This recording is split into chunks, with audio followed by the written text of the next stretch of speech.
අයිබෝන් පුතේ විභාග රචනා ප්‍රශ්න සාකච්ඡාව යටතේ අද දවසේ අපි සාකච්ඡා කරන්නේ 2020 උසස් පෙළ රචනා ප්‍රශ්න පත්‍රයේ පළවෙනි රචනා ප්‍රශ්නය ඒ කියන්නේ යාන්ත්‍ර විද්‍යාව රචනා ප්‍රශ්නය. හරි. එතකොට පුතේ 2020 රචනා ප්‍රශ්න පත්‍රයේ සැලකුවම පළවෙනි රචනා ප්‍රශ්නෙට යාන්ත්‍ර විද්‍යාවේ ඝර්ෂණය සහ අවසාන කොටසට වෘත්ත චලිතය කියන කොටස් බද්ධ වෙලා තමයි රචනා ප්‍රශ්න සකස් වෙලා තියෙන්නේ. අපි කරගෙන යමු කොහොමද මේක පෙළ ගැහිලා තියෙන්නේ කියලා. එතකොට ඔයාලට අවබෝධ වෙයි. හොඳයි පුතේ. මෙන්න මෙහෙමයි තියෙන්නේ. බලන්න. ස්කන්ධයේ කැපිටල් M වූ ඒකාකාර කුට්ටියක් ආරම්භයේදී රළු තිරස් තලයක් මත නිශ්චලව ඇත. ස්කන්ධයේ කැපිටල් M වෙච්ච කුට්ටියක් ආරම්භයේදී රළු තිරස් තලයක් මත නිශ්චලව තියෙනවා. පසුව ශුන්‍යයේ සිට ක්‍රමෙන් වැඩි කරගෙන යනු ලබන තිරස් බලයක් ඒ බලේ P කියලා දීලා තිනවා. තිරස් බලයක් කුට්ටිය මත යොදනු ලැබේ. ඝර්ෂණ බලය කැපිටල් F ලෙස සලකන්න. හරි. ප්‍රොබලකම් 1. ඉහත අවස්ථාව සඳහා කුට්ටියේ නිදහස් වස්තු රූප සටහන ඇඳ සියලුම බල නම් කරන්න. මේ බලන්න පුතේ. නිදහස් වස්තු රූප සටහන අඳින්න කියලායි තියෙන්නේ. අපි රූප සටහන ඇඳ ගමු. මෙන්න මේ වගේ මේසයක් මත නේද? රළු තලයක් මත මේ ආකාරයට කුට්ටිය තියලා තියෙනවා. හරිද? දැන් කුට්ටිය මත පුතේ කුට්ටිය මත යොදනවලු තිරස් බලයක්. මේක පීලු. එතකොට පුතේ ඔයා දන්න කරුණක් තමයි චලිත වන හෝ චලිත වීමට උත්සාහ දරන දිශාවට නැත්නම් මේ තලය මත පුතේ මේ කුට්ටිය සර්පණය වන හෝ සර්පණය වීමට උත්සාහ දරන දිශාවට විරුද්ධව ඝර්ෂණ බලයක් හටගන්නවා. ඔන්න ඔය ආකාරයට ඝර්ෂණ බලයක් තියෙනවා. ඊට අමතරව පුතේ කුට්ටියේ බර අභිලම්බ ප්‍රතික්‍රියා බලය ඔය කිව්ව කරුණු ටික මේ විදිහට තියෙනවා. බර අභිලම්බ ප්‍රතික්‍රියා බලය. ඕකනේ ඇත්තම කතාව.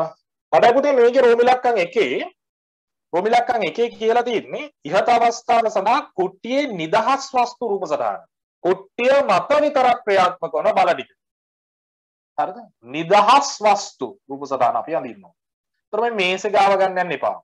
හරිද?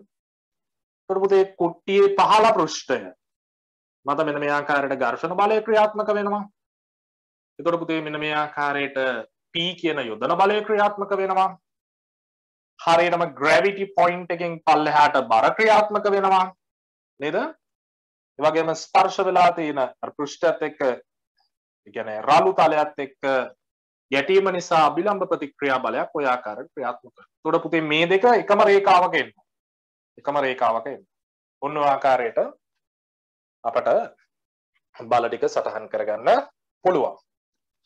ඊට පස්සේ රෝම ඉලක්කම් 2 කියවෙනවා ආරම්භක අවස්ථාවේ සිට කුට්ටිය ත්වරණයෙන් ගමන් ගන්නා අවස්ථාවතෙක්. ආරම්භක අවස්ථාවේ සිට කුට්ටිය ත්වරණයෙන් ගමන් ගන්නා අවස්ථාවතෙක් පීඨ එදිරිව P කියන්නේ යොදන බලය පීඨ එදිරිව ඝර්ෂණ බලය ප්‍රස්ථාරයේ දල සටහනක් අඳින්නලු. සීමාකාරී ඝර්ෂණ බලය FL ගතික ඝර්ෂණ බලය FD ලු. මේවා ප්‍රස්ථාරයේ ලකුණු කරන්නලු. පුතේ අපි දන්නවා ඝර්ෂණයේ අවස්ථා 3ක් තියෙනවා. මොනවද පුතේ? ස්ථිතික ඝර්ෂණ බලය, සීමාකාරී ඝර්ෂණ බලය, තුන්වෙනි එක ගතික ඝර්ෂණ බලය. මේ පෘෂ්ඨ දෙක අතර, ඒ කියන්නේ වස්තුවේ පෘෂ්ඨයයි රළු තලයයි මේ පෘෂ්ඨ අතර සාපේක්ෂ චලිතයක් නැත්නම් අපි ක්‍රියාත්මක වන ඝර්ෂණ බලයට කියනවා ස්ථිතික ඝර්ෂණ බලය.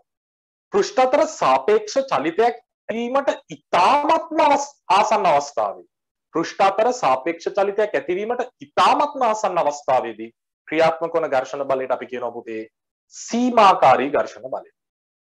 ඒතර පෘෂ්ඨ අතර සාපේක්ෂ චලිතයක් පවතින විට ක්‍රියාත්මක වන ඝර්ෂණ බලයට අපි කියනවා ගතික ඝර්ෂණ බලය කියලා. ගතික ඝර්ෂණ බලය කියලා කියනවා. හරිද පුතේ?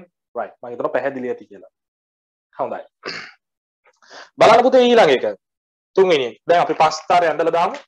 ඔයා දන්නවා යොදන බලයත් එක්ක ඒ කියන්නේ පුතේ P එක්ක ඝර්ෂණ බල ප්‍රස්ථාරය යන්නේ නේද? P යොදන බලය ටික වැඩි කරගෙන යද්දී ඝර්ෂණ බලය අපි ඒකකෙත් දාමු මනිනු ලබන ඔය විදිහට. ඒ වගේම පුතේ මූල ලක්ෂ්‍ය සඳහන් කරන්න බිඳුව කියලා දාලා මුල් ටිකේ පුතේ මෙන්න මේ ආකාරයට y සමාන mx ආකාර ප්‍රස්ථාරයක් ආකාරයට තමයි පුතේ විචලනය වෙන්නේ ස්ථිතික ඝර්ෂණ බලය ක්‍රියාත්මක වෙන පරාසය. ඊට පස්සේ පුතේ ඔහොම ගිහිල්ලා උපරිම ඝර්ෂණ බලයකට එනවා. ඒ තමයි මොන ඝර්ෂණ බලයද? සීමාකාරී ඝර්ෂණ බලය. ඒක මේකේ දීලා තියෙනවා L කියලා. FL. හරි. මේ තියෙන සීමාකාරී ඝර්ෂණ බලය. ඊට පස්සේ ඊට වඩා පොඩ්ඩක් අඩු වෙන්න ඕනේ පුතේ. පොඩ්ඩක් අඩු වෙන්න ඕනේ. සාමාන්‍ය මේක වක්‍රයක් වගේ අඳිනවා වඩාත් හොඳයි මේ ටික. හරි. පොඩ්ඩක් අඩු වෙලා ඊට පස්සේ ඔහොම නියතව තියෙනවා. චලනය වෙන එක පුතේ මොන තරණයකින් චලිත වුණා.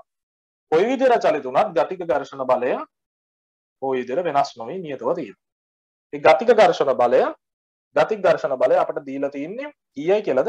FD කියලා. FD කියලා. ওই විදිහට ගන්නට පැහැදිලිව සටහන් කරන්න. පැහැදිලිද?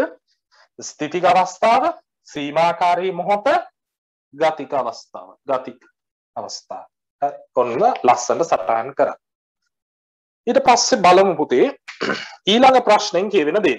සීමාකාරී ඝර්ෂණ සංගුණකයේ μL සහ ගතික ඝර්ෂණ සංගුණකයේ μD සඳහා ප්‍රකාශන ලියන්න. සීමාකාරී ඝර්ෂණ සංගුණකයේ μL සහ ගතික ඝර්ෂණ සංගුණකයේ μD සඳහා ප්‍රකාශන ලියන්න කියලා තියෙනවා. අපි බලමු පුතේ කොහොමද ඒක ප්‍රකාශන ලියන්නේ කියලා. හරි?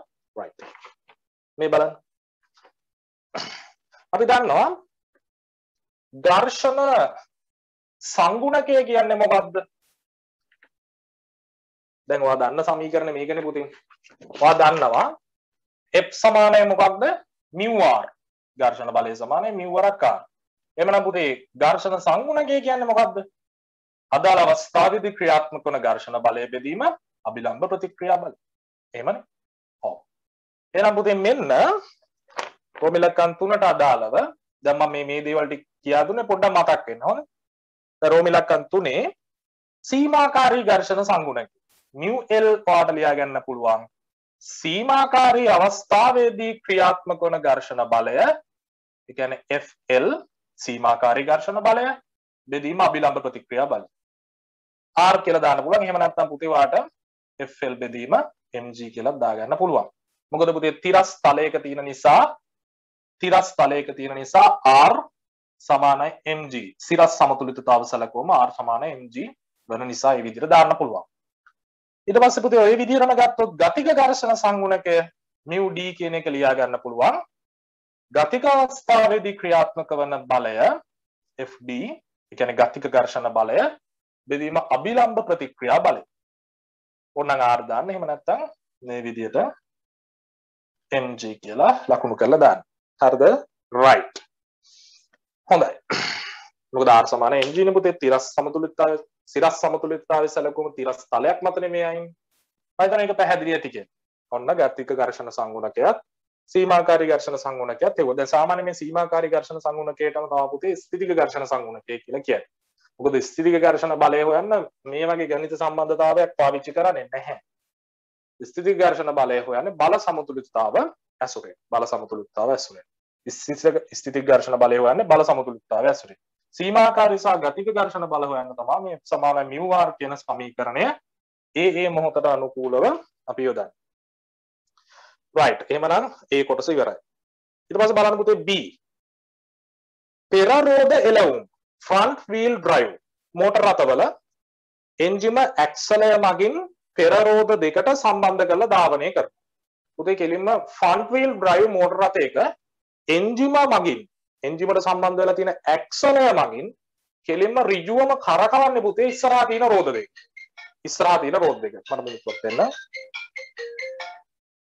ඉස්සරහා තියෙන රෝද දෙක. හරිද? එතකොට පුතේ ඉස්සරහා තියෙන රෝද දෙක තමයි මේ විදිහට කරකවන්නේ. හරි?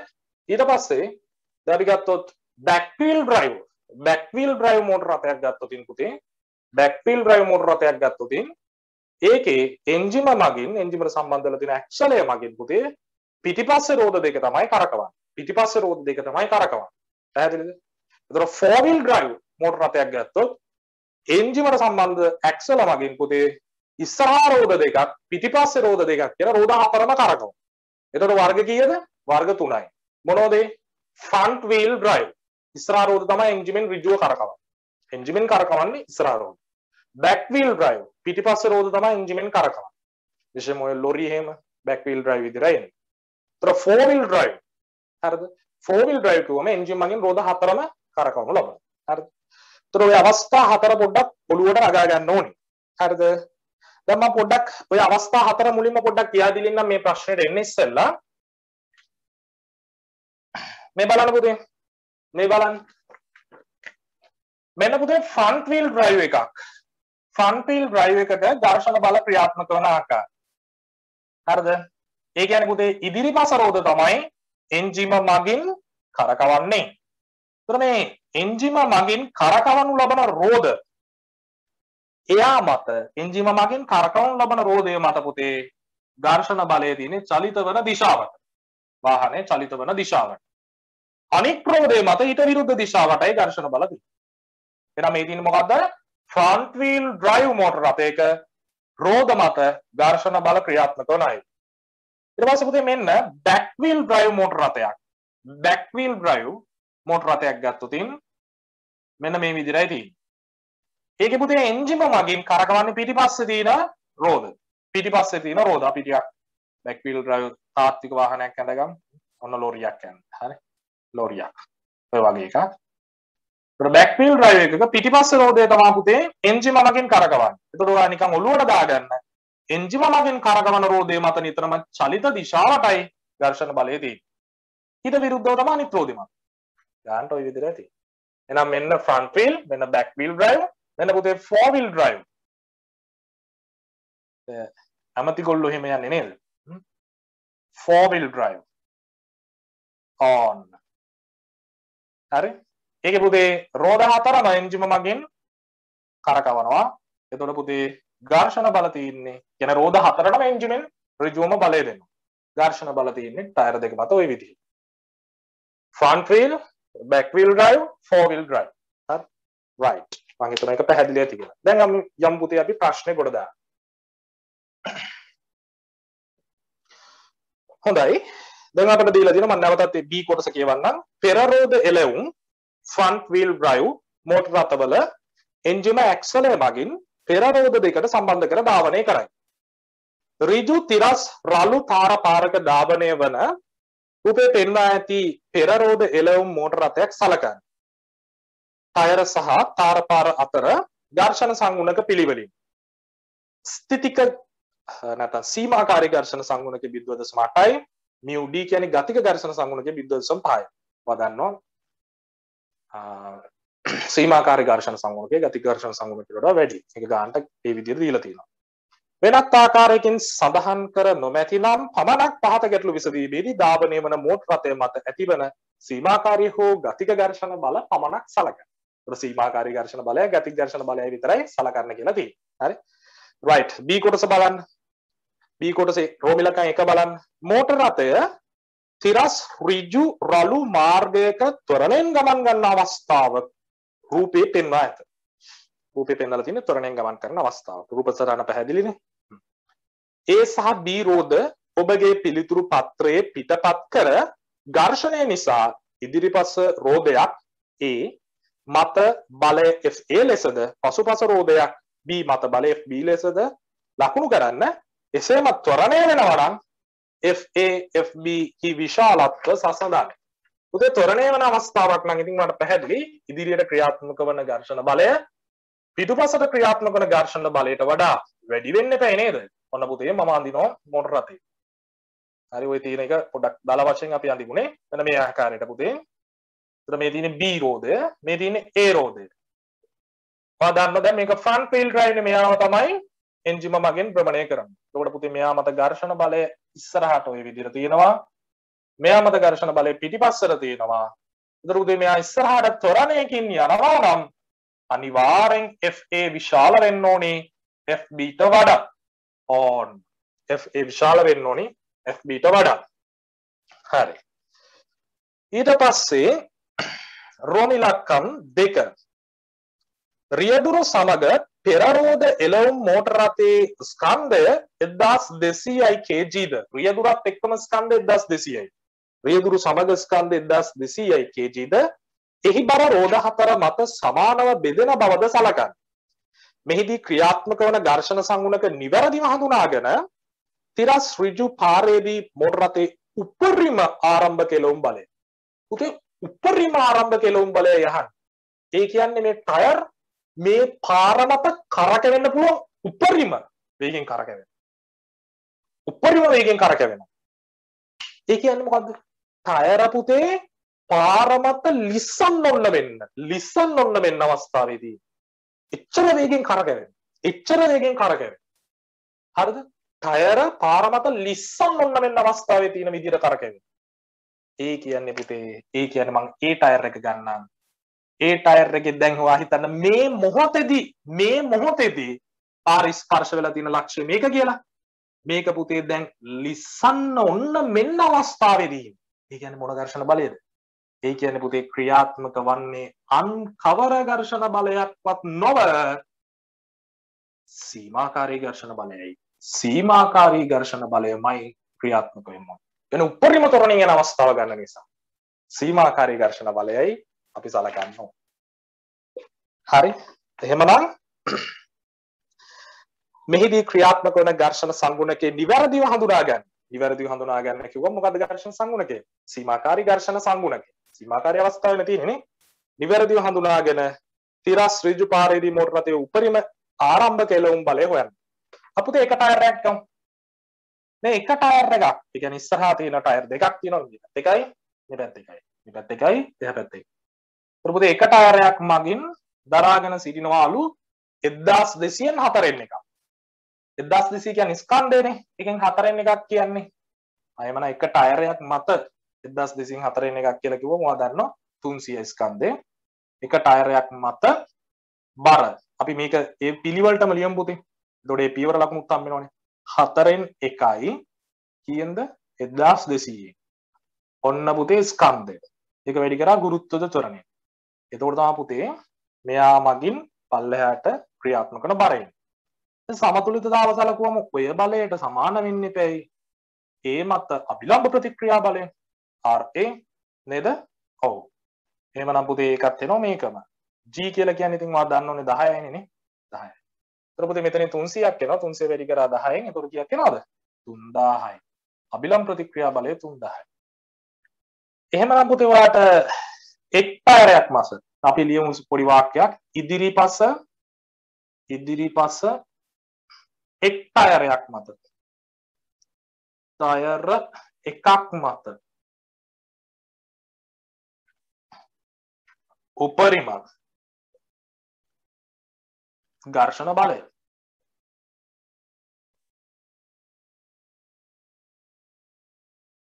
උපරිම ඝර්ෂණ බලය එහෙම නැත්නම් එළවුම් බලය කියලා ගන්න. කිසිම අවුලක් නැහැ. ඔකම තමයි එළවන බලය වෙන්නේ. මෙයා හින්දා තමයි ඉස්සරහට යන්නේ. කොහමද? ඒක මම ගත්තා FA කියලා. ඒක සමානයි පුතේ μ වරක් R. හැබැයි μ L නෝනේ. ඒ සීමාකාරී අවස්ථාවනේ නේ. එහෙනම් බලමු μ කීයද? සීමාකාරී ඝර්ෂණ සංගුණකයේ 0.8යි. R කීයද? 3000යි. අසුළු කරාම කීයද? 2400යි. මොනවද? නිව්ටන්. ඉතින් මේකද මුළු වෙලවම බලය වෙන්නේ? නෑ. ඔය එක ටයරයක් මතනේ. එක ටයරයක් මතනේ පුතේ ඔය. එහෙමනම් මුළු වෙලවම බලය මම උඩින් මකන්නම් උපසටහන. මුළු වෙලවම බලය වෙන්නේ පුතේ ඔය වගේ දෙකක්. එම නිසා ටයර දෙකම ඉදිරිපස ටයර දෙකම මත මුළු එළවුම් බලය එහෙම නැත්නම් මුළු ඝර්ෂණ බලය මුළු උපරිම එළවුම් බලය හරි කියන ටයර දෙකම මතම ක්‍රියාත්මක වන උපරිම ඝර්ෂණ බලය දෙවාරයක් 2400යි. ඒ කියන්නේ කීයද පුතේ? 4800යි. 4800යි. මම ඔයාලට පැහැදිලි ඇති කියලා එක. එක ටයරයක් මත ඝර්ෂණ බලය හෙව්ව. ඒක තමයි පුතේ ඉස්සරහට ගෙනියන්න දායක වෙන්නේ වාහන. හරි. right. දැන් බලන්න ඊළඟට කියලා තියෙන දේ. කොහොම ඉලක්කම් 3. දැන් මුළු ආරම්භක එළවුම් බලය හෙව්වනේ. මෝටර රථය තිරස් ඍජු පාරේ පැයට කිලෝමීටර් 72ක ඒකාකාර ප්‍රවේගයෙන් ගමන් ගන්නා විට චලිතයට එරෙහි මුළු ප්‍රතිරෝධී බලය 520යි නිව්ටන්. එම ප්‍රවේගයේදී මෝටර රථයේ ජවය හොයන්න. මේ බලන්න පුතේ. මෝටර රථයේ ජවයක් ගැන අපෙන් අහන්න. මම මේ ටික මකක් හොඳ. හරි. මේ බලන්න. රෝම ඉලක්කම් 3. පුතේ පැයට කිලෝමීටර වලින් නේද දීලා තියෙන්නේ. ඒක අනිසි කරදරයක්. අපි ආව තප්පරයට මීටර වලින් හදාගන්න. හරි. පැයට කිලෝමීටර 72. පුතේ විභාගයට යන ඔයා මතක තියාගන්න ඕනේ පැයට කිලෝමීටර 36ක් කියන්නේ තප්පරයට මීටර 10යි. ඒ කියන්නේ 36 කියන්නේ 10 ms ශ්‍රේණිය එකයි කියලා මතක තියාගන්න. එතකොට වැඩේ ලේසියි. તો මේ තියෙන්නේ 36 දෙගුණේ. එතකොට පුතේ එතන වාට ලැබෙනවා 20යි ms ශ්‍රේණිය එක. වාට ඕන ඉතින් මේක පරිවර්තනය කරලා ගන්න පුළුවන් එකපාර ගත්තයි කියලා එහෙම අවුලක් නැහැ. ඒක හැබැයි අරගෙන කොයි හරි තැනක ලියලා තියන්න. හරි.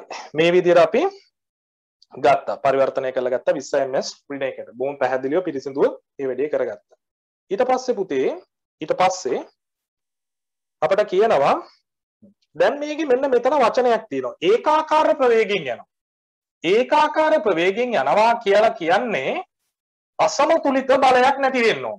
කවුද එහෙම කිව්වේ? නිව්ටන් නැමැති ශ්‍රේෂ්ඨ විද්‍යාඥයා තමන්ගේ පළවෙනි නියමයෙන් චලිතය පිළිබඳ පළවෙනි නියමයෙන් ඒ පිළිබඳව කියා දීලා තියෙනවා නේද? මේ රථය පුතේ ඒකාකාර ප්‍රවේගයෙන් යද්දී දැන් ප්‍රතිරෝධී බලය 520යි. ඒ කියන්නේ චලිතයට විරුද්ධව තියෙන මුළු බලය. වාත ප්‍රතිරෝධී වේවා ඝර්ෂණය වේවා කෙසේ හෝ ආපස්සට තියෙන බලය 520යි. එහෙමනම් පුතේ ඉස්සරහට තියෙන සඵල බලයක් 520ක් වෙන්න ඕන. 520ක් වෙන්න ඕන. මුළු ප්‍රතිරෝධී බලය 520ක් නම් ඉස්සරහට තියෙන බලයත් 520ක් වෙන්න ඕන. අපිට ඕන නම් ඔක වාත ප්‍රතිරෝධී බල හැර වට ඕන මේ විදිහට දකින්නත් පුළුවන්. මෙයා මත ක්‍රියාත්මක වෙන. ඊට පස්සේ මෙයා මත ක්‍රියාත්මක වෙන එක තමයි ඔය ඉස්සරහට තියෙන බලය විදිහට අපිට සලකන්න පුළුවන්. එන්ජිමෙන් සපයන බලය, ප්‍රකර්ෂණ බලය. ඒක ඉතින් මේ ටයරය මගින් තමයි ලබා ගන්න. ওই විදිහට ලකුණු කරගන්නත් පුළුවන් පුතේ. හරි. පොඩි දලසටහනක් දාගත්තා. මේ විදිහට වෙන්නේ ඒකාකාර වේගයෙන් යන නිසා. ඇයි මේ විදිහට වෙන්න ඕනේ ඒකාකාර වේගයෙන් යනකොට? මොකද පුතේ බාහිර සමතුලිත බලයක් නැති වෙන්න බෑ. බාහිර සමතුලිත බලයක් නැති වෙන්න බෑ. දැන් එහෙමනම් ජවය අහනවා. මේ බලන්න ජවය කියලා කියන්නේ මොකද්ද? ඇත්තටම කිව්වොත් කාර්ය බෙදීම කාලය. එහෙම නේද? කාර්ය කියන්නේ මොකද්ද? බලය වැඩි කිරීම විස්ථාපනය. බෙදීම කාර්ය.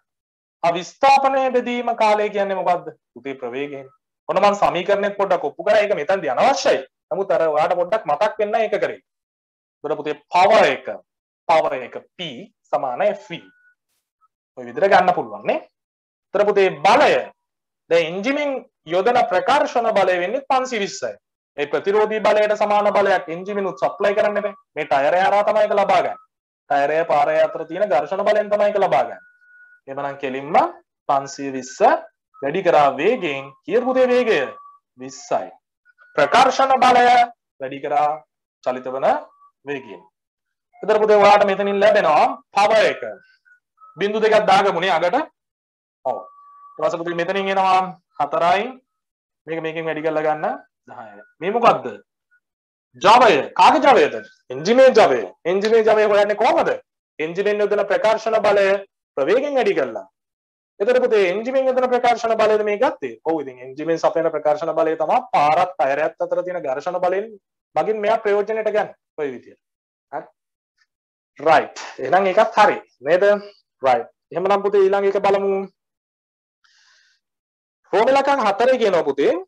පසුව මෝටර රථයේ තිරසට අංශක 12ක් වූ ආනත නැග්මක් සහිත මාර්ගයක ඉහත B3හි ඒ කියන්නේ පුතේ මේ අපි දැන් ගත්ත එක. ඉහත B3හි ජවයෙන් ඉහළට ගමන් කරයි.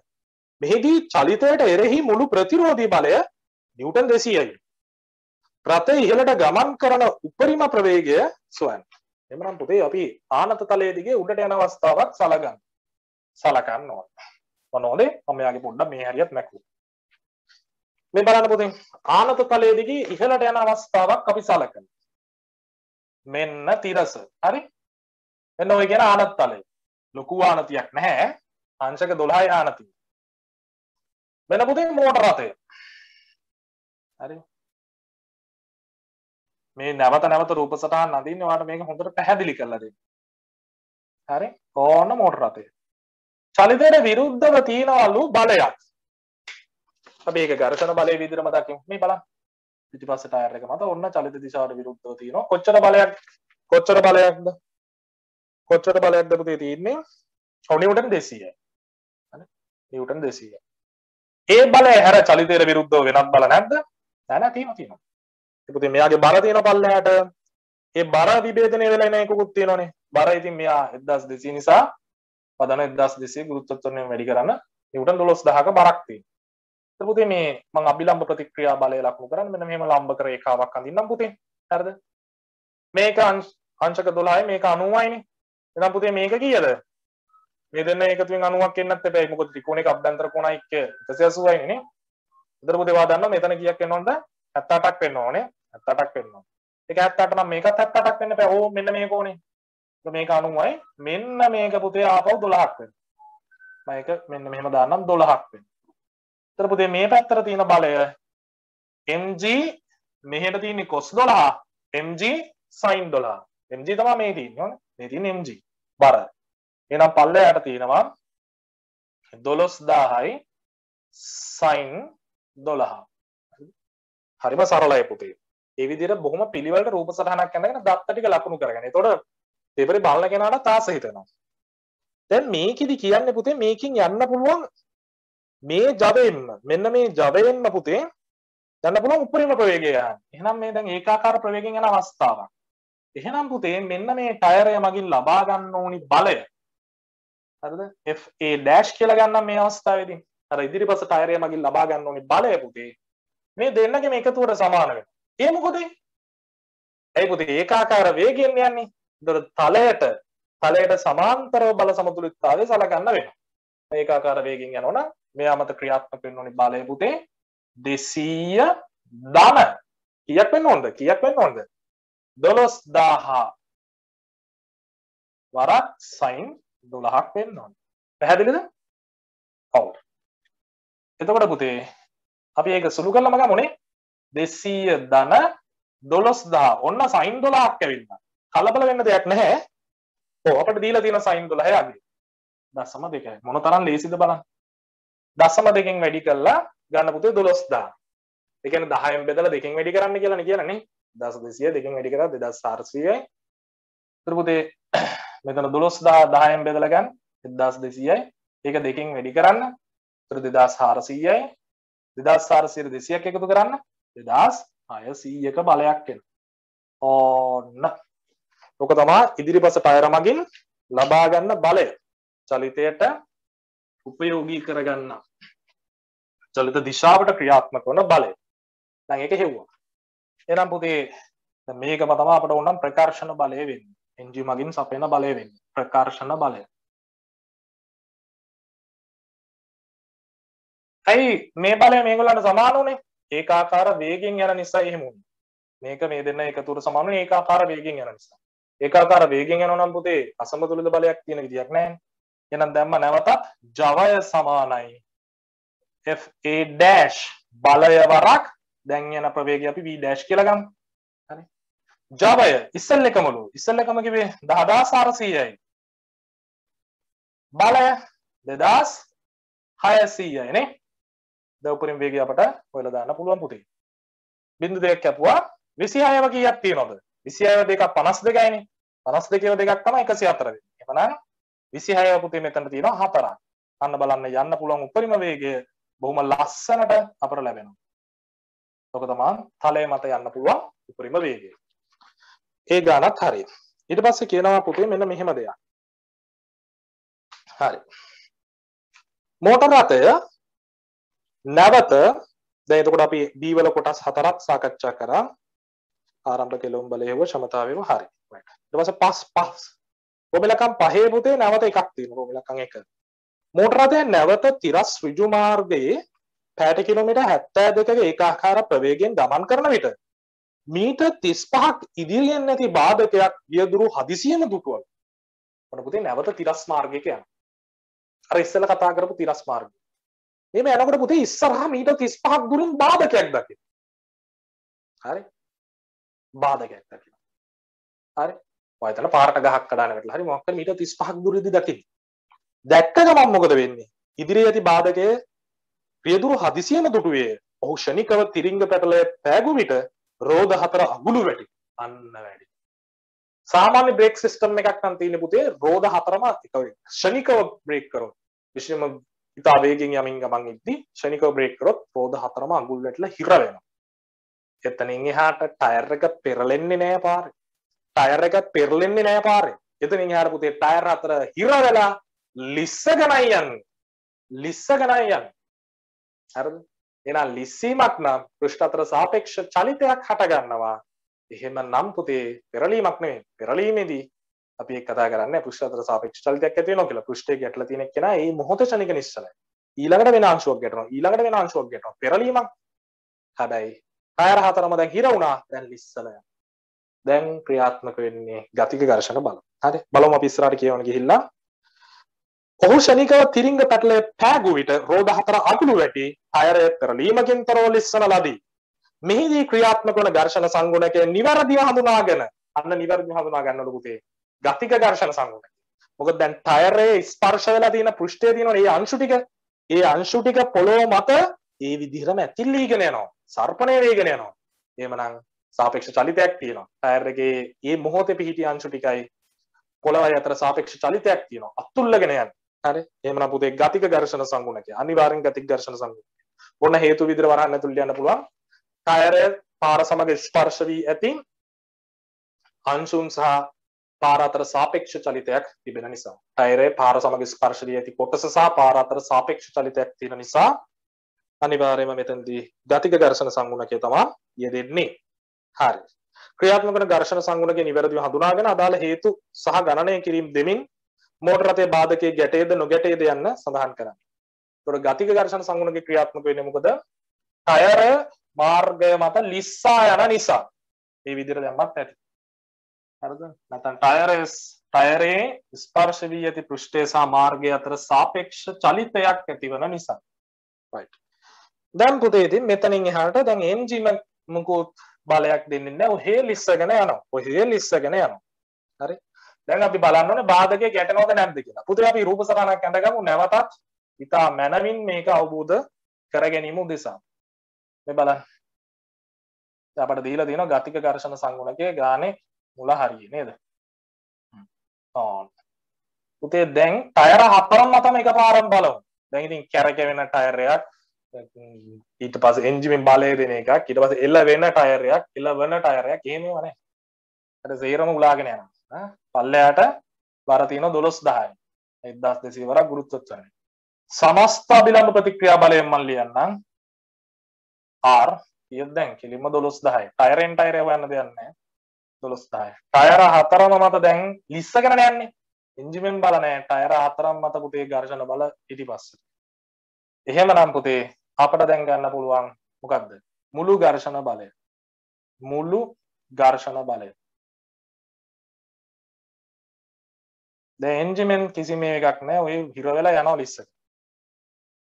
F ගතික කියලාම ගමු. ගතික ඝර්ෂණ බලයක් නේ තියෙන්නේ.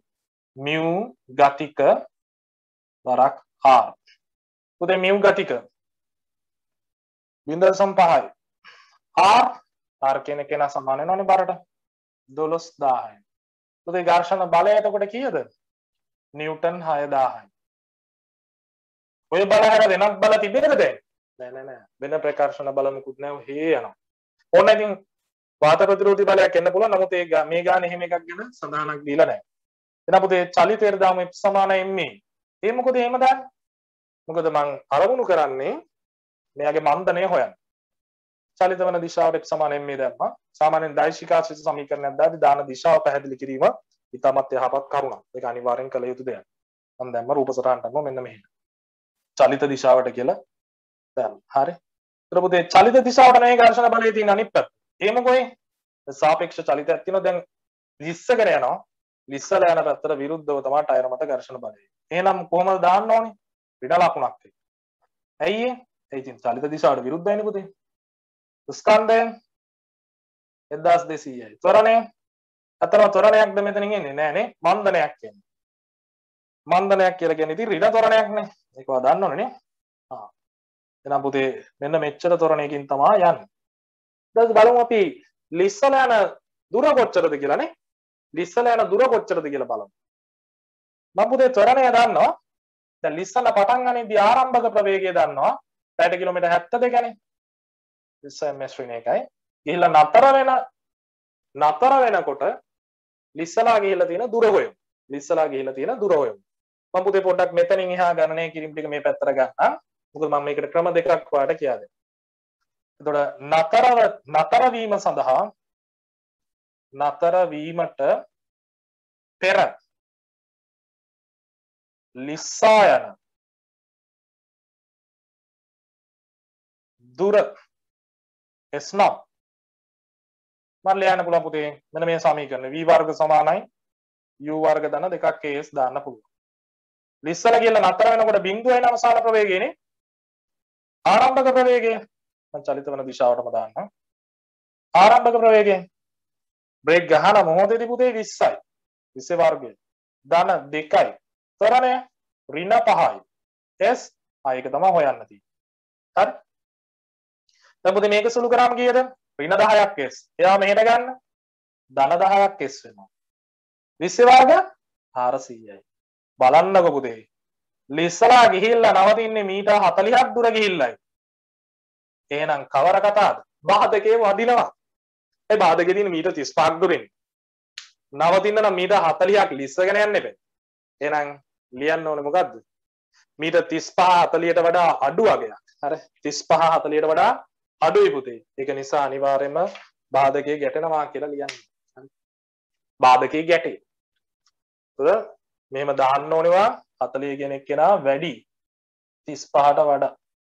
එම නිසා බාධකේ ගැටේ. ඒ ඇති හොඳට. 40 කියන එක්කෙනා වැඩි 35ට වඩා. ඒක නිසා අනිවාර්යෙන් බාධකේ ගැටේ කියලා දාන්න. හරිද? right. ඒ එක ක්‍රමයක්. ඒ ක්‍රමය හැර වෙනත් ක්‍රම තිබේද? ඔව් පුතේ. වෙනත් ක්‍රමයක් තියෙනවා මේක හදන්න. ඒ තමයි ශක්තිය ඇසුරෙන්නේ. ඔන්න බලන්න. පුතේ බ්‍රේක් ගහන මොහොතේදී තියෙන ශක්තිය මොකක්ද? චාලක ශක්තිය. මම මේ වෙනත් ක්‍රමයක් මේ හදන්නේ. හොඳේ? වෙනත් ක්‍රමයක්. වෙනත් ක්‍රමයක්. දෙකෙන් එකයි mv වර්ග. ඔය චාලක ශක්තිය මේක ලිස්සලා ගිහිල්ලා නතර වෙද්දි පුතේ ලිස්සාගෙන ගිහිල්ලා නතර වෙද්දි සම්පූර්ණයෙන්ම චාලක ශක්තිය නැසිලා යනවා. නැතම ශක්තිය නැසෙන්නේ නැහැ. ඒ ශක්තිය වෙනත් ශක්තියක් බවට පත් වෙනවා. එතකොට චාලක ශක්තිය නැති කරන්න හේතුනේ කුමක්ද? ඝර්ෂණයට එරෙහිව කාර්යයක් කිරීම. ඝර්ෂණයට එරෙහිව ලිස්සලා යාම. එහෙනම් චාලක ශක්ති වෙනස ආරම්භයේ තිබ්බ චාලක ශක්තිය රින අවසානයේ තියෙන චාලක ශක්තිය. ඉතින් ආරම්භයේ තියෙන එකෙන් අවසානයේ එක බිඳුවයිනේ. ඒක අඩු කරාම ලැබෙන්නේ ආරම්භයේ චාලක ශක්තියමනේ. එහෙනම් ආරම්භක චාලක ශක්තිය සමාන කරනවා ඝර්ෂණයට එරෙහිව කළ කාර්යය. ඒ කියන්නේ ඝර්ෂණ බලය වරක් විස්ථාපනය. එච්චරයි පුතේ. එතනිනුත් ලස්සනට උත්තරයට යන්න පුළුවන්. බොහොම ලේසියි. මේ වගේ පීවර දෙකක් යන්න දෙයක්වත් නැහැ. එහෙනම් දෙකෙන් එකයි 1200යි v වර්ග කියන්නේ 20 වර්ග. හරිද? හරිම ලේසියෙන් යන්න පුළුවන්. ඝර්ෂණ බලය අපි හෙව්වා 6000යි. 6000යි ලිස්සලා යන දුර s කියලා ගත්තා. පැහැදිලිද? s කියලා ගත්තා. දැන් පුතේ මෙතන 1200 තියෙනවානේ. මේක ඔයාලට කපන්න පුළුවන් මේ 600යි. 600යි 6000යි කැපුවා. එතකොට මේ පැත්තේ 10ක් එනවා. මෙතනින් 400යි 410න් බෙදුව ගමන් නිකම් එනවා පුතේ 40යි කියලා. මේ ක්‍රමය හරිම ලේසි. පේලි තුනෙන් උත්තරය අපේ. මේ වගේ සමීකරණ දෙකක් දාන්න අවශ්‍ය නැහැ. ඉතින් රචනා ප්‍රශ්නයකදී කාලය ගැන සැලකිලිමත් වෙනවා නම් අපිට මේ වගේ ශක්ති සම්බන්ධතාවයකින් ලස්සනට වැඩේ කොට දා ගන්න පුළුවන්. එහෙමනම් පුතේ අනිවාර්යෙන් ගිහිල්ලා මොකද වෙන්නේ? අනිවාර්යෙන් ගිහිල්ලා බාධකේ ගැටෙනවා. අනිවාර්යෙන් ගිහිල්ලා බාධකේ ගැටෙනවා. එහෙනම් මේ බ්‍රේක් සිස්ටම් එක හරියන්නේ නැහැ. වෙන බ්‍රේක් සිස්ටම් එකක් ගැන අනිවාර්යෙන්ම අධ්‍යයනය කරන්න වෙනවා. බලන්න පුතේ පහේ රෝම ඉලක්කම් 2. තිරිංග යෙදීමේදී ටයර ලිස්සීමක් සිදු වුවහොත් බලන්න ගාන කොච්චර ලස්සනට ගලාගෙන එනවද කියලා. මේ ආකාරයට ලස්සන ගලාගෙන එන ගණන් නම් පුතේ ඉතින් ෆිසික්ස් තමයි. හරිද? ෆිසික්ස්ම තමයි. බලන්න තිරිංග යෙදීමේදී ටයර ලිස්සීම සිදු වුවහොත් මෝටර රථයේ පාලනයෙන් තොරව ඍජු රේඛාවක වැඩි දුරක් චලනය වීම නිසා මොකද වෙන්නේ? අනතුරු විය හැකියි. ටයර ලිස්සීම වැළැක්වීමට මෝටර රථවල ප්‍රති අගුළු තිරිංග පද්ධතියක් anti-lock braking system අපි කියනවා ABS කියලා. දැන් ඔය සාමාන්‍ය කටවහරට කියන්නේ මගේ වාහනේ ABS ගියා. ABS system එකේ පොඩි අවුලක් තියෙනවා. ඒක හදා ගන්නවා. එහෙම කියනවනේ. ඇත්තටම ABS කියන්නේ මොකක්ද කියන එක මේ ගාන හැදුවම ඔයාලට තේරෙනවා. හරිද? ඒක ඉතින් ෆිසික්ස් ප්‍රශ්නවල තියෙන ප්‍රායෝගිකත්වය. ප්‍රායෝගික විෂයක්, බොහොම සුන්දර විෂයක්, ඉතාමත් ආසාවෙන් ගොඩදා ගන්න පුළුවන් විෂයක්. මේ විෂයේ සුන්දරත්වය, ප්‍රායෝගිකත්වය විභාග ප්‍රශ්නවල මනාව පිළිබිඹු වෙනවා. හරිද? right.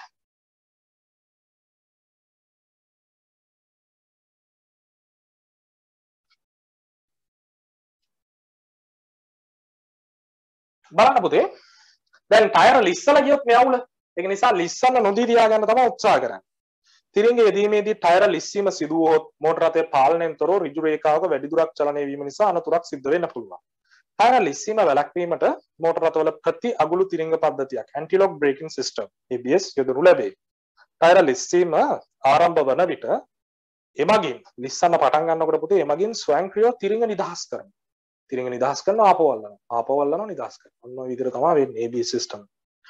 නිදහස් කරනවා මේ විදිහට නිදහස් කරනවා ටයර පෙරලීමට ඉඩ සලස්වනවා. මෙම ක්‍රියාව තත්පරයකට කිහිප වතාවක් සිදුවන අතර ඒ නිසා ඇතිවන සඵල ඝර්ෂණ සංගුණකයේ සීමාකාරී ඝර්ෂණ සංගුණකයට ආසන්න වෙනවා. ඒතර ඝර්ෂණ බලය වැඩි වෙනවා. සීමාකාරීකට ළඟයි. ගතිකයේ නෙමෙයි තියෙන්නේ. මෝටර රථයේ ABS පද්ධතියක් යෙදු විට සඵල ඝර්ෂණ සංගුණකයේ 0.75ක් වෙනවා. ඔය ඉස්සෙල්ලා කිව්ව මෝටර රථයේ දැන් සීමාකාරී ඝර්ෂණ සංගුණකයේ 0.8යිනේ. ඒක කිට්ටුවටම ඇවිල්ලා. ගතිකයකට වඩා ගොඩක් වැඩි. ගතිකයක 0.5යිනේ. මේ ABS සිස්ටම් එක නිසා අර ඝර්ෂණ සංගුණකයේ ABS සිස්ටම් එක ක්‍රියාකාරී වෙද්දී ඝර්ෂණ සංගුණකයේ 0.75ක් වෙනවා. ඉහත B5 සඳහන් අවස්ථාව සඳහා ABS පද්ධතිය යෙදූ මෝටර රථයේ නැවතුම් දුර. එහෙනම් පුතේ ABS දැම්මට පස්සේ වාට සිද්ධ වෙනවා. මේ පහේ රෝම ඉලක්කම් දෙක ABS දැමූ පසු අපට පුළුවන් පුතේ ඝර්ෂණ බලය හොයාගන්න. ABS දාපු එකක. හරි? හරිද? ඝර්ෂණ බලය හොයමු පුතේ. මෙයාගේ බර අර ගන්නවා. රූප සටහන අඳින්න ඒක පුරුද්දක් විදියට තියාගන්න පුතේ. එතකොට පේපරේ බලන එක්කෙනාටත් ගොඩක් ආස හිතෙනවා. හරිද? අන්න. එතකොට පුතේ ඝර්ෂණ බලය සමානයි mu r. ඝර්ෂණ සංගුණකයේ කීයද පුතේ? ඝර්ෂණ සංගුණකයේ 0.75යි. වරක් r තිරස් පොලෝක යන නිසා බරට සමානයි. හැම දෙයක්ම ඇයි මෙහෙම දාන්නේ කියලා තර්කානුකූලව හිතේ තියෙනවා. පුතේ මේ 0.75 ඕම තියාගන්න නැතුව අපි 4න් 3යි කියලා දාමු. ඒ අවස්ථාවට උචිත විදිහට සුළු කිරීමේ පහසුතක අපි මේ විදිහට දාගන්න. පුතේ 4 ඒවා 12 18 වා දන්නව කීයක් තියෙනවද? 3000 නේ. 3000 ඒවා 3 9000යි. බලන්නකො ඉස්සෙල්ලා ක්‍රියාත්මක වුණේ ඝර්ෂණ බලය විදිහට පුතේ 6000යි. දැන් මේ ABS සිස්ටම් එක නිසා 9000ක් ඝර්ෂණ බලය ක්‍රියාත්මක වෙනවා. එහෙනම් ඔයාලට පුළුවන් ඕනනම් F සමාන ma දාලා අර එක ක්‍රමයකට හදාන යන්න. F සමාන ma දාලා හදාන යන්න පුළුවන් වුණා. චලිත දිශාවට වරහන් ඇතුලේ දාමු. චලිත දිශාවට F සමාන ma දැම්මා. චලිත දිශාවට විරුද්ධ වෙන ඝර්ෂණ බලය තියෙන්නේ නේ. 9000 සමාන ස්කන්ධය 1200යි. තරණය A. ඒතකොට තරණය සඳහා වාට ලැබේ පිළිතුරක් 0.2කට 0.2ක් කපලා දැම්ම පුතේ 90 බෙදීම 12ක් කියලා වාට ලැබෙනවා නේ. 90 බෙදීම 12ක්. බලන්න පුතේ. එතකොට වාට ලැබෙනවා අපි දන්නවා 12 ගත්තොත් අපි ගමු පුතේ 8ක් ගත්තොත් හරිය නෑ. අපි මෙහෙම කරමු. 96ක් වෙනවනේ 7ක් දාමු. 7ක් දාලා හරි මෙහෙම කරමු. 90 12 දැන් පුතේ මම මේ ත්වරණය පොඩ්ඩක් ඉතුරු ටිකත් සුළු කිරීම කරගෙන යන මේ පැත්තට එනවා. හොඳේ. 90 බෙදීම 12 ගත්තා. 3ෙන් කපලා දාන්න. ලේසියිනේ වැඩි. 3ේම 4යි 3ඒවා නෑ 30. 30 බෙදීම 4ක් කියලා ලැබෙන පුතේ ලස්සන්ට 7.5යි. මොකද පුතේ මේ ආවේ ත්වරණය. හරි 7.5යි. වන්දනයක් නේ. දැන් පුතේ ඉතින් චලිත සමීකරණයක් දාන්න පුළුවන් වාට v වර්ග සමානයි u වර්ග ධන 2ක් as. එහෙම දාලත් වාගෙන යන්න පුළුවන් නේ. ඔව් අනිවාර්යෙන් මේ විදිහට වාගෙන යන්න පුළුවන්. එතකොට නවතින මොහොතේදී පුතේ අවසානයේ ප්‍රවේගය කීයද? 0යි. ආරම්භක ප්‍රවේගය 20යි. 20 වර්ග ධන 2යි ත්වරණය ඍණ 7.5යි. ඉස්සරහන දුර පුතේ මම මෙතනදී s dash කියලා ගන්නවා. දැන් පුතේ මේක මෙහෙට ගෙනාව කීයක් වෙනවද? 7.5 දෙකෙන් වැඩි කරාම 15යිනේ. එහෙනම් 15ක් s. එතන 400ක් එනවා. පුතේ S සමාන වෙනවා 400 බෙදීම 15ක් නේ. 400 බෙදීම 15ක් අපි ගමු 40ට 15 වේව දෙකක් තියෙනවා. තව 100ක් තියෙනවා. 100ට 15 වේව 6ක් එනවා. 26.67 මීටර කියලා දාමු. මෙන්න මෙච්චර දුරයි පුතේ ලිස්සන්නේ. ABS තිබ්බොත් 26.67ක දුරකදී පුතේ නවතිනවා. ඒ බාධකයේ තියෙන මීටර 35ක දුරකදී. එහෙනම් බාධකේ ගැටෙන්නේ නැහනේ. බාධකේ ගැටෙන්නේ නැහනේ. ආරක්ෂිත. ආරක්ෂිත. ඔක ඔය විදිහට හදන්න පුළුවන් වගේම පුතේ අර ශක්ති සම්බන්ධතාවය ඇසුරින් අපිට හදන්න පුළුවන්. ඒක ලේසි මීට වඩා හොඳයි. මම ඉතින් ක්‍රම දෙකම ඔයාලට කියා දෙන්න. මේ බලන්න. චාලක ශක්තිය ඝර්ෂණයේ උදෙසා ඝර්ෂණයට එරෙහිව කළ කාර්යයට සමාන කරලා බොහොම පහසුවෙන් වැඩේ ගොඩ දාගන්න පුළුවන්. චාලක ශක්තිය දෙකෙන් එකයි ස්කන්ධය 1200යි ප්‍රවේගයේ වර්ගයේ 20 වර්ග ඝර්ෂණ බලය 9000 විස්ථාපනයේ S ඩෑෂ් කියලා ගත්තා. පැහැදිලිද? 9000ක් හොඳේ බිඳුවක් අඩු කරලා. දැන් පුතේ ඕක ඔය විදිහට සුළු කරගෙන යන්න. ඔය විදිහට සුළු කරගෙන ගියත් පුතේ ඔයාලට ලැබෙන්නේ S වලට අර උත්තරේමයි. 26.67 මීටර කියලා ලස්සනට ලැබේ. ලස්සනට ලැබේ. එහෙනම් පුතේ ඒ කොටසත් අවසానයි. දැන් ඔයාලට තේරෙනවා ABS සිස්ටම් එක. මේ ABS සිස්ටම් එකේදී පුතේ වෙන්නේ එක දිගට අර ටයර් එක අල්ලගෙන හිර කරන්නේ නැහැ.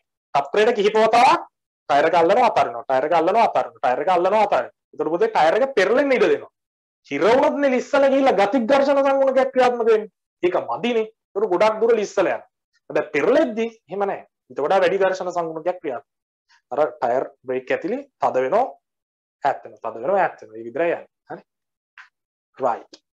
එහෙමනම් බලමු 6 වෙනි එක. 6 වෙනි කොටස මෝටර රථයේ පසුව වක්‍රතාරය මීටර් 18ක් වූ තිරස් වෘත්තාකාර මාර්ගයකට පිවිසෙනවා. දැන් පුතේ වෘත්තාකාර මාර්ගයක යනවලු. දැන් බලන්න වෘත්ත චලිතයක් ගාවගෙන තියෙන පාටක් තියෙන්නේ නේ. හරි. එහෙමනම් බලමු අපි. මෙන්න මේ වගේ වෘත්තාකාර මාර්ගයක යනවා. මීටර් 18ක්. අරය මීටර් 18ක්. හරි. පුතේ මෝටර රථය මම මෙන්න මෙහෙම අඳින්නම් හරස් කඩ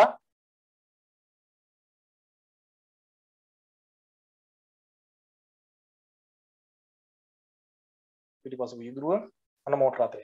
ටයර් වල හැටියට තේරෙනවනේ මම මෙහෙම යන්නේ කියලා. ඕම් ඔහම තමයි කරකැවිලි. හරි. එතකොට මේ විදිහට යනවා නම් මෝටර රථය ලිස්සීමකින් තොරව ආරක්ෂාකාරීව ධාවනය කළ හැකි උපරිම වේගය යන්නේ.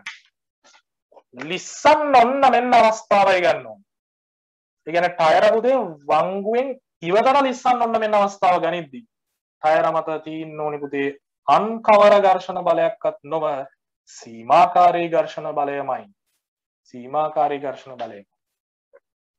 ABS එකක් ගැන හිතන්න දෙයක් නෑ හොඳේ. දැන් මේක මෙහෙම යනවා මෙහෙට ලිස්සන එක වළක්වන්නයි. එහෙනම් පුතේ මම දානවා කේන්ද්‍රය දෙසට. කේන්ද්‍රය දෙසට. පුතේ කේන්ද්‍රය දෙසට දාමු F සමාන ma. කේන්ද්‍ර අභිසාරී බලය FC වලින් සංකේතවත් කරමු. කේන්ද්‍ර අභිසාරී බලය තමයි මෙතනදී කෙලින්ම සීමාකාරී ඝර්ෂණ බලය වෙන්නේ.